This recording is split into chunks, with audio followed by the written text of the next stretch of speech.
Cadillac Unscripted on 107.9 CDY is sponsored by Independent Bank as well as Marianne Quist of Remax Central, and Katy Huckle is with me right now. Katy, my co-host, there is nothing more talked about than the coronavirus right now. 100%. So we decided we're going to delay our show with Amy and Marianne to next week. That's right. Because it's a little less timely than the coronavirus conversation right now, and we decided we'd have Jeannie Taylor on with us from District Health Department number 10. Welcome, Jeannie. Hi, Jeannie. Hi, thanks for inviting me. Well, first of all, before we get into the cold, hard facts, what's it like to be working at District Health Department number 10 right now? Well, I can tell you personally, my heart rate has increased tremendously. Yeah. My hot flashes have increased Gosh. tremendously. Oh, Jeanine.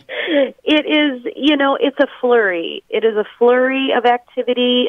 We at the Public Health Department are basically ground zero for other health organizations, schools, long-term care facilities. They want to call their local public health department for guidance. And so we are pulling together as a team. We are working well and as quickly and efficiently as we can with all of the organizations that reach out to us for guidance.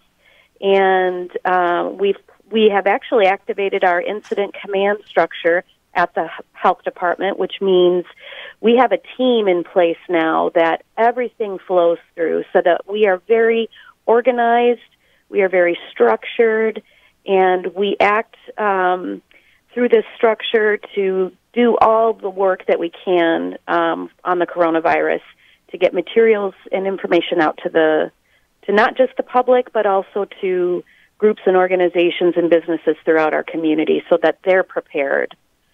Jeanine, what is the most prevalent call that you're getting? Well, it changes so much, but a lot of the calls that are coming in are going right to our communicable disease division, and that is calls from healthcare providers because people who may suspect that they have been exposed to the coronavirus or that they have symptoms that they're worried may be the coronavirus or COVID-19 as it is officially named, they're instructed to go to contact their local medical care providers, their doctors.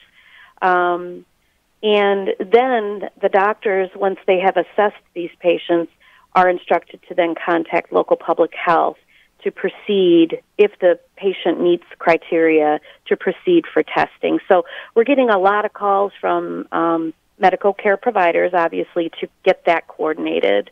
We're also getting calls from the media quite a bit. District Health Department number 10 covers 10 counties. Oh, my goodness. Throughout northern and west Michigan. So when we say the media, it isn't just TV 9 and 10, TV 7 and 4, WCDY, Cadillac News. It is all of the newspapers, radio stations, and TV stations that cover a 10-county jurisdiction. So as you can imagine, that's certainly a challenge to get information out there to all of them, but we're doing it. We're definitely on top of our game. Hats off to you guys. Are you adequately staffed? Staffing, not only do we need to be staffed to manage the COVID-19 pandemic, but we also need to be staffed to manage the day-to-day operations of our local public health department. Yeah, the rest of the work doesn't go away, Jeanine. Exactly. Of course, local public health departments are always, struggling to maintain staffing and to have funding to be able to do our jobs. And when something like this happens, it definitely puts us on a higher level of making sure we have staffing in place. So we actually are pulling staff in, and we are in the process of reaching out to even maybe some of our retired staff that could come back and work with us to help get our tasks completed and make sure that we're covering all of our bases. Excellent. You don't have time to train. Right. It definitely helps pulling in some people that have done the job previously and are willing to come back to help us. So they already have that training, and it makes it easier. Wonderful. Boy, it sounds like you've got everything under control over there, Jeanine.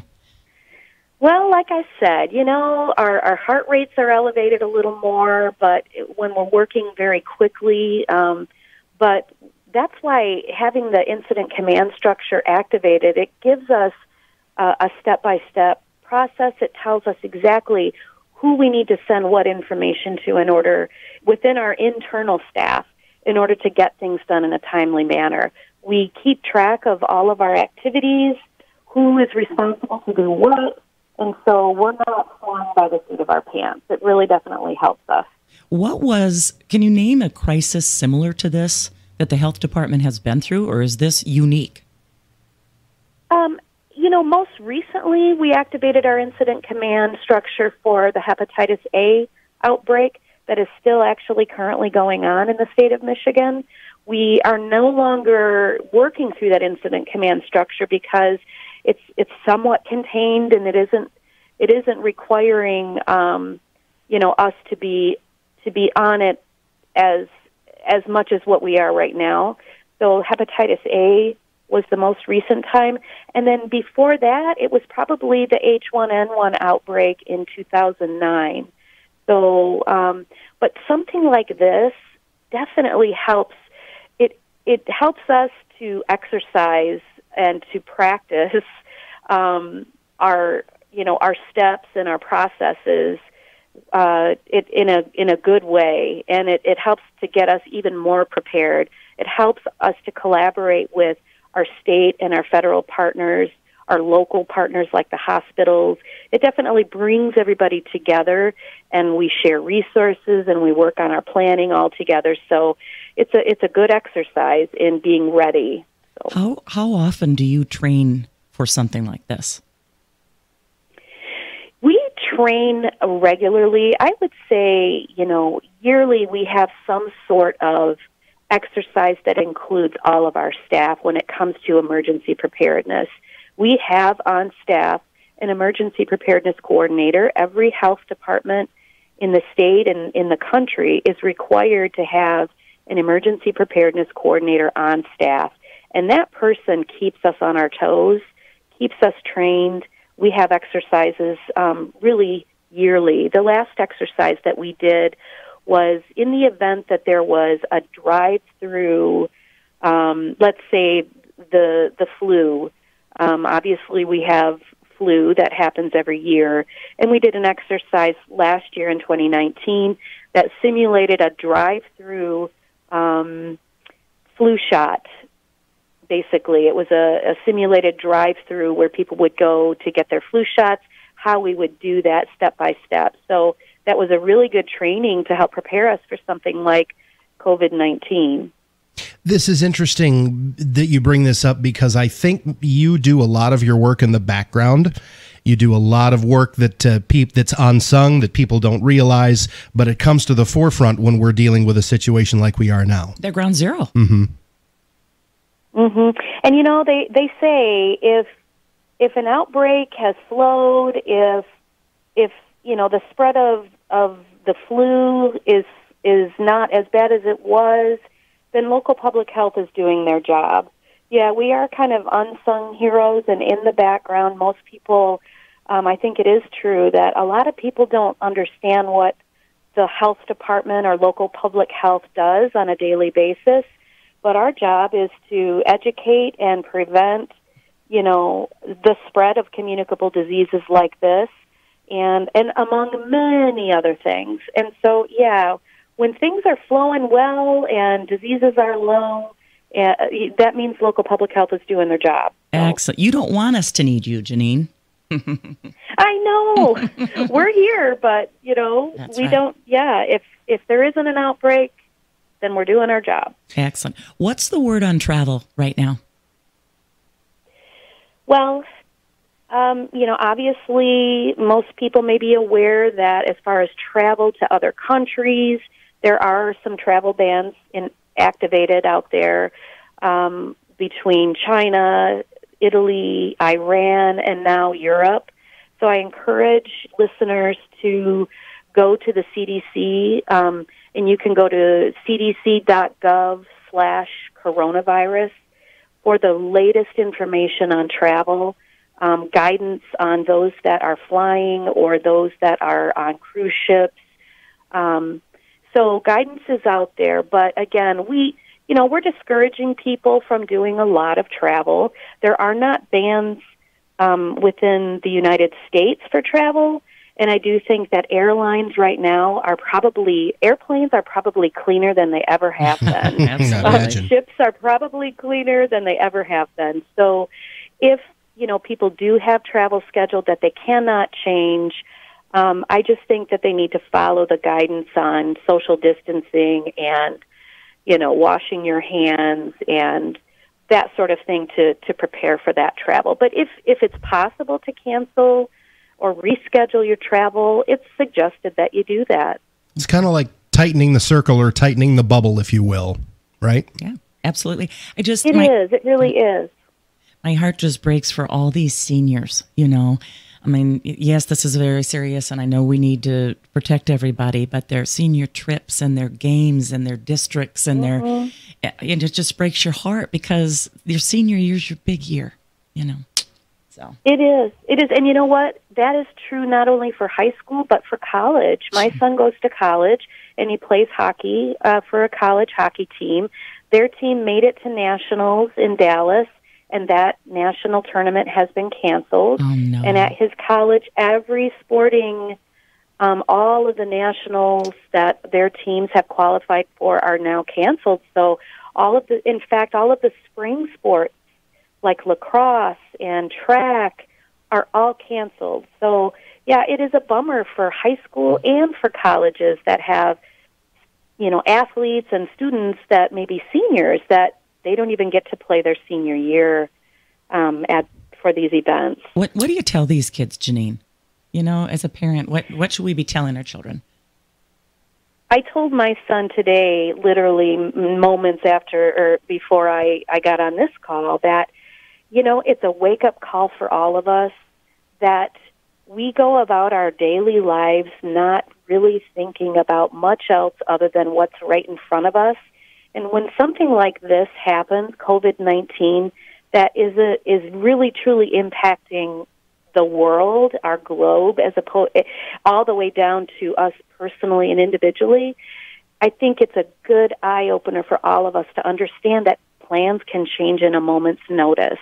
And we have to just be ready for that and understand that it isn't anything personal. Yeah, it's definitely going to be a bummer, and it's going to be an emotional kind of a thing that we may have to deal with, but it's the world we live in today, and I think we should go on starting now expecting that things like this are going to happen in our future. And it's a good reminder that plans can change and will change, and we have to be prepared for that. What can our listeners and Rich and I do to support you guys? This is overwhelming, taxing on your organization. What can our listeners do to support you? I appreciate that question. I think one thing that I'd like to mention about why things are being canceled across the globe nationally, professional sports are canceling. Schools are now canceled in Michigan. The governor sent that instruction down, I think, last night. Mass gatherings are asked to be canceled or postponed. And I think one thing that listeners need to understand and realize, and many may have seen this communication out there, but it's called that curve, flattening the curve. And really, one of the reasons why these things are being canceled is because our healthcare system only has a capacity to be able to help people that are ill. They can only help so many people at one time. So if all of a sudden we see an influx where we go from 3 people to thousands of people at once getting the virus and needing care, it's going to potentially overwhelm our healthcare system. And we don't want that to happen. We want everybody to get the care they need right away. And so by canceling these events and canceling kind of mass gatherings or meetings, all of us doing what we can to think about who we're in contact with on a daily basis, it's going to help. It's going to stop that spread or slow it down, and it'll then flatten that curve of people to a more manageable level where healthcare providers can then see patients as they come, and it isn't a huge amount where hundreds or thousands of people are coming at one time needing help. So that really is something for people to understand that, yes, it is definitely an aggressive ask for the public, but what it's doing is it's allowing the healthcare system to be able to manage and help everybody that needs it. Thank you for helping us understand that. That was excellent. I think that's a very important point to make because, we have a lot of conspiracy theorists out there. People watch the internet, they watch Facebook, people post stuff on Facebook. It's hard to separate right from wrong, but when we're listening to our local healthcare experts tell us what we need to do, we need to do that. Excellent. Absolutely. Yeah. 100%. Yeah. Yes. Do you partner? Yeah. It may seem like it's overboard or an overreaction, but honestly, these steps are not taken lightly, and they're not sent out there to panic people. There truly is a reason why, and the considerations at the local level, the state level, and the national level are considered very, very closely and very seriously. And if it is suggested that these things happen, we just ask the public to follow that and to really listen to, those voices that are truly the experts, and they have really good, strong reasons for doing it. Well, and you have to have a good, strong reason for shutting down an entire statewide school system for a period of 3 weeks. Unbelievable. Yes. Absolutely. Historic. Absolutely. Yep. Let's take a break, and in the 12 minutes or so that we have left with Jeanine, maybe we'll talk a little bit more specifically about coronavirus and maybe what people should do if they feel like they're getting ill. I know that the onset of this is similar to other illnesses, and so there's a lot of confusion out there. How do you differentiate? Do I have this? Do I just have the flu? Do I just have a cold? So, Jeanine, if you'll hang with us here, we will finish up our show with you in just a few moments here in Cadillac Unscripted. All right? Excellent. Stand by. Absolutely. 1079 CDY. Buying a home is still the great American dream. And yes, it can be an intimidating process. But you can rest assured and have confidence when the professionals from RE/MAX Central are in your corner to guide you through it. Mary Ann Quist of RE/MAX Central has helped hundreds of home buyers in and around the Cadillac area navigate the process over the years, and she's ready to help you too. From start to finish, from finding a home to submitting an offer, to understanding the purchase agreement, to inspections, surveys, and appraisals, to the time when you finally sit down and sign those closing documents, Mary Ann will be there. When you're ready to buy, talk to Mary Ann Quist at RE/MAX Central. See her listings at teamquist.com. Second segment of Cadillac Unscripted here, 1079 CDY, sponsored by Independent Bank and RE/MAX Central. Mary Ann Quist talking about a very timely topic with Jeanine Taylor from District Health Department number 10. Katy Huckle with me right now. We're chatting about the coronavirus, which has been on everybody's mind. You can't miss it. You can't go anywhere. You can go into restaurants. Wherever you go, people are talking about this, which is why we wanted to have this show on here this morning on 1079 CDY. And like Rich said, we wanted to talk to the experts, and that's why we've got Jeanine Taylor from the Health Department on the show this morning. Jeanine, Rich talked about symptoms, and we want our listeners to know how to differentiate a regular cold or a cough or a sneeze from this. Can you explain that to us? Well, the symptoms for COVID-19 or the coronavirus that's out there now, actually, I don't know if many people are aware, but the coronavirus has been around for a long time, but COVID-19 is just a new strain. And actually, one coronavirus strain is the common cold. So it's been around for a long time, but this is a new strain, and so it's a little different now, and it has to be dealt with a little differently. But symptoms of this strain are, again, fever, a dry cough, and shortness of breath. So it is definitely an upper respiratory illness, and it's been known to then turn into pneumonia. And that's why I think the elderly are more at risk for getting this, and people that have underlying medical issues like, heart issues or lung issues or asthma or diabetes, things where maybe their immune systems are not as strong as other people with autoimmune diseases or people maybe that have cancer that are undergoing chemotherapy, so their immune systems are lower. I see. This disease is impacting those people a little harder. They're compromised, yes. So the question that pops out into my head is, this does start as something similar to maybe not coronavirus, but could progress into that. If someone listening right now thinks are starting to feel ill, may or may not have it, what do you recommend they do? Well, the first thing we recommend they do is to contact their medical care provider, their doctor's office. And if they don't have a doctor's office, not everybody does. Right. We don't want to inundate the emergency department with people going to the ER. Obviously, if you have severe symptoms and you can't breathe, going to the emergency department is probably the thing you should do first.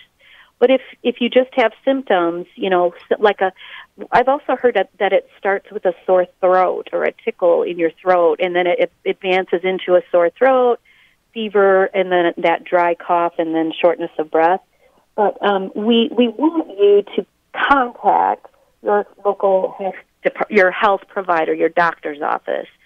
And really what they want you to do is call them and tell the doctor's office what your symptoms are. And from there, the doctor's office is going to guide you as to what they want you to do.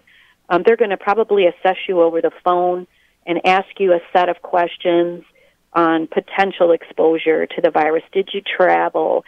Have you been in locations where they have the virus is present now? Just a series of questions that they're going to ask you to either rule out whether you may have it or not. So that's what we want people to do, is really start there. The shortness of breath is unique. You wouldn't find that with a typical common cold. So our listeners need to highlight that.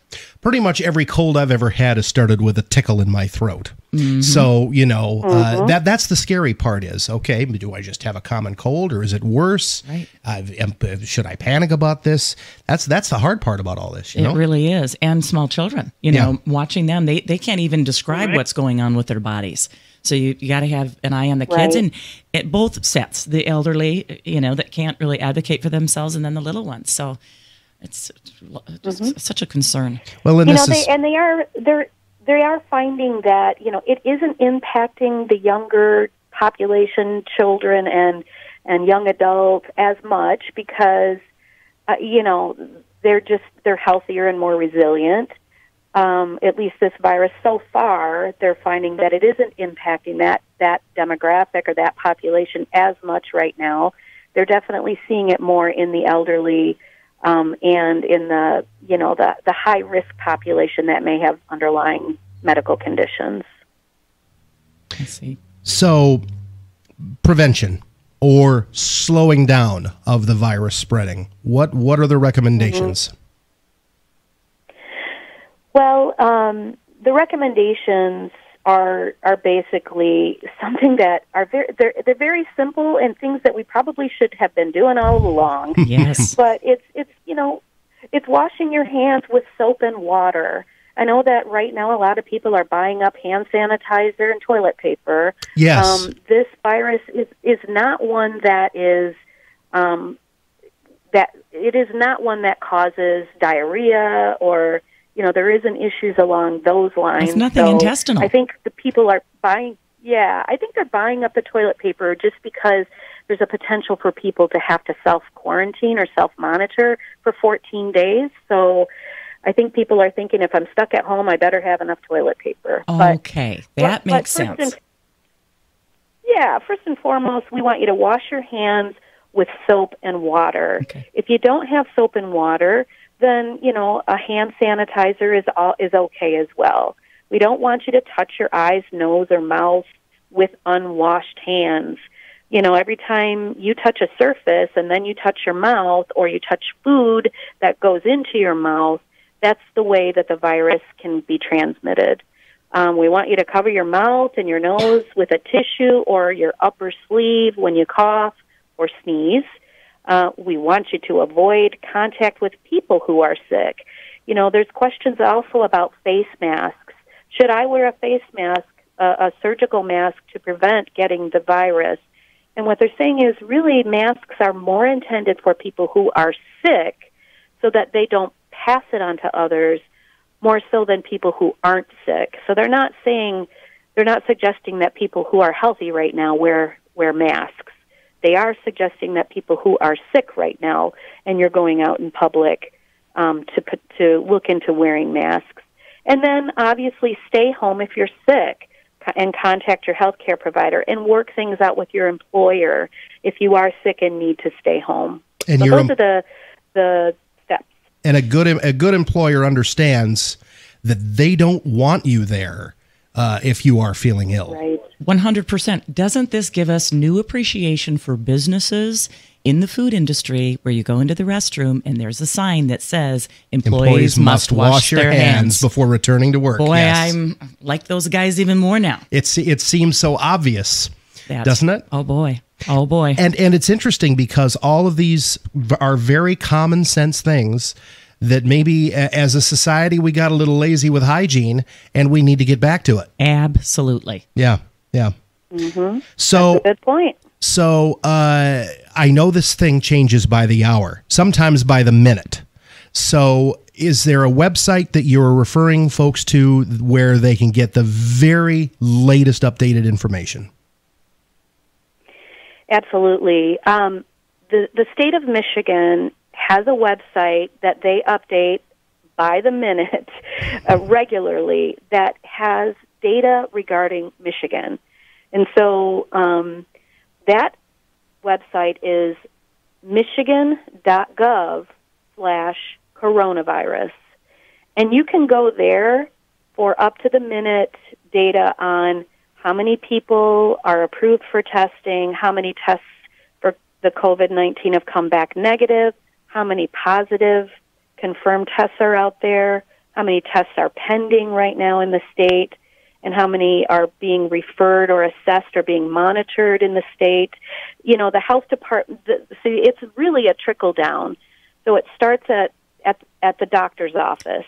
Yeah. When people are sick, this is kind of the process that happens. When people are sick, they contact their doctor. The doctor assesses them, and if they rule everything out and feel that they need to be tested for the virus, they then contact the local health department. Then the local health department will enter that person into a database that is connected to the state health department. And so then the state health department will get involved, and a coordination will happen where the patient will then be tested by an approved lab. But these numbers that are on the state website are because all of the local health departments in the state have to report this information to them and as soon as they get it. And so that's how these numbers are changing and are able to be up to date. So for those that want to stay up to date on what's happening in Michigan, go to that michigan.gov/coronavirus. For those that are looking for guidance on what do I do in my community, what do I do for my church, what do I do if I need to travel, what do I do about, I'm pregnant or I have children. All of that guidance is available on the CDC website. Again, that's cdc.gov coronavirus. And there will be a link there that takes you right to the COVID-19 coronavirus page. And there is a lot of guidance. That's what the local public health departments are using. Those two websites are what we are using for guidance. The health department also, District Health Department number 10, also has a web page where we are updating that regularly as well. And that is dhd10.org/coronavirus. And that's D as in district, H as in house, D as in department, 10.org/coronavirus. You'll also see on our website there, if people have questions and, they're okay with emailing us questions, we have an email set up at info@dhd10.org. And they can send in a question. That email is being monitored daily, regularly, and answers will get back to them as soon as possible. Herculean effort here. We appreciate you and your team so much, and please let them know that we're grateful that you guys have sprung to action. You've got this under control. So all of this information, I appreciate hearing that. Janine, that you just passed along, that's the information we want people to access. Not something on Facebook that Uncle Jerry said that the government is in charge of all kinds of crazy things out there that's adding to the anxiety that we have in society right now. That's right. And anxiety gives power to the problem. Talk to the experts. This lady's the expert and the health department is the expert. Go to them and go to their website. And if you need them, call them. Janine, thank you for your time. You are so welcome, and I just want to say that we appreciate you and the fact that you are using your airtime to get this important public health message out to your listeners. You guys are our partners as well to push information out to the public. It's really difficult in this day and age to truly speak to everybody, and people are getting information from various channels, from social media, from television, and from their local media as well. So we do appreciate your partnership and appreciate that you're pushing information out that we provide. So thank you for that. My promise to you, when this whole thing blows over, Rich and I are going to show up with a couple of my Katy cakes for your team. We'll give them the mother load. We'll do the red velvet rum chata and the chocolate covered cherry. We're going to go marching in there with those cakes, Rich, to thank these folks. Well, and I will tell you something else. Today, I took a drive along Lake Cadillac, and I drove by Kenwood Park, and I drove by Lake Cadillac, and I drove by Mitchell State Park, and I looked at those places, and I thought, you know what? In 2 or 3 months, things are going to be better. That's right. We just have to be Stay patient. calm. That's right, and listen to the experts. Absolutely. Yep. Yes, that's Janine, a good message. Janine, thank you for your time today. Thank you, Janine. You are so welcome. Thank you. This has been Cadillac Unscripted on 107.9 CDY.